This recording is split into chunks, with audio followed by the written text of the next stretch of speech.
उदालगुरि जिल्लानि सिङाव थानाय डिमाकुसिनि बालिसिहा गामिनि गपाल बर' आरो थाइगिरबारि गामिनि बजन्ती बर' बिथांमोननो बिटिआरनि चिफ प्रमद बर' बिथाङा हा न' बां मोसौ गाय नखरनि थाखाय गोनां जानाय संग्रा आइजें आइला बायदिफोरखौ अनुदान होदों। मैया प्रमद बर' बिथाङा बिसोरनि थाखाय लुफुंनाय गोदान नखरखौ बेखेवनानै होयो। बजन्ती बर' बिथांनि नखराव सानसे समाव प्रमद बर' बिथाङा आगान हैदोंमोन।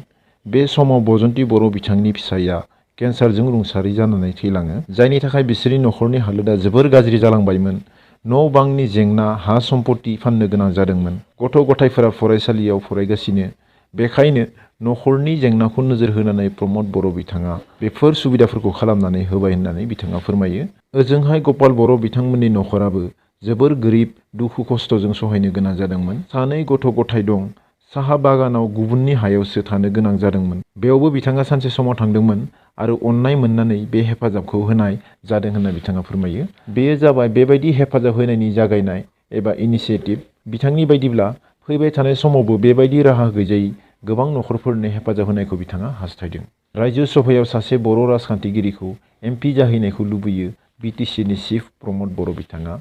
सिगाङावबो बेबायदि रायजो सभायाव एमपि दंमोन आरो इयुनावबो बेबायदि एमपि जाहैनायखौ बिथाङा लुबैदों, जाय बिटिसि एरियाखौ रिप्रेजेन्ट खालामनो हायो, जाहाथे बिटिसि एरियानि जेंना बायदिफोरखौ हादोरारि नेसनेल थाखोआव सावरायहैनो हानाय जायो। कार्बि आंलंआव हाजो ओनसोलाव एबा कार्बि हाजोआव गोसोम हिरा एबा खैलानि बाख्रि थानायखौ संनानै मोननाय जादों आरो बेयावनो हा गुदुं एरख'नाय एबा ड्रिलिंनि खामानिया सोलिगासिनो दं। 21 जानुवारिनिफ्रायनो दिनैसिम सोलिगासिनो दं बे ड्रिलिंनि खामानिया। खामानि मावग्रा बिथांमोना फोरमायदों दि दासिम 52.5 मिटारसिम गुदुं फलंनाय जाबाय एबा बरहल खालामनाय जाबाय आरो बिसोर खैला मोननायनि मिजिंथिदों।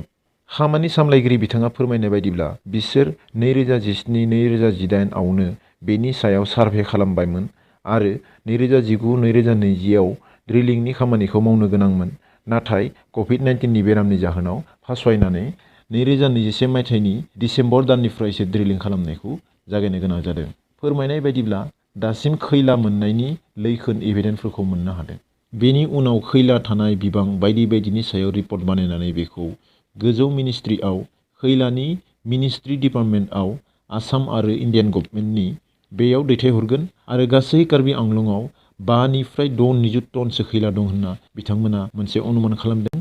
लोगोसे बेयाव खैलानि अनगायै गुबुन गुबुन धोनबो दंफायो, जेरै रेयार आर्थ इलिमेन्ट, आयरन, खनि मुवा बायदि बायदि गोबां सम्पतिफोरबो बेयाव दंफायो। बिथांमोना 1.5 स्कुवेर किल'मिटारनि मेप मोनसे बानायदों आरो बेयाव खैला मोनबावब्ला बेखौ फेहेरनाय जागोन।